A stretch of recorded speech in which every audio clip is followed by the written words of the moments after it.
বিশ্বনবী দেখলেন আকাশের সূর্যের আলো ক্ষীণ হতে শুরু করেছে, কমতে শুরু করেছে। তিনি খেয়াল করে দেখলেন এর কারণ সাইয়েদনা জিবরাইল বিশাল ফেরেশতাদের বহন নিয়ে পৃথিবীতে নেমে আসছেন। পড়েন সুবহানাল্লাহ। এসে বললেন, ইয়া রাসূলুল্লাহ, আমি 1,40,000 ফেরেশতা নিয়ে নেমে এসেছি। আপনি কি জানেন না, ঠিক একটু আগে মদিনাতে আপনার এক প্রিয় সাহাবা, তার নাম হচ্ছে মুআবিয়া ইবনে মুআবিয়া আল মুজানি, একটু আগে শেষ নিঃশ্বাস ত্যাগ করেছে। বিশ্বনবী তো অবাক, ঘটনা কি? কোন সাহাবীর গায়েবানা জানা যায় তো ফেরেশতা নামেন আকাশের উপর থেকে।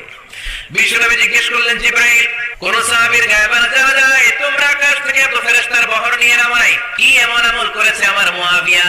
কি এমন ভালো গুণ ছিল, ভালো আমল ছিল, যার কারণে আরশের উপরে তার এত সম্মান?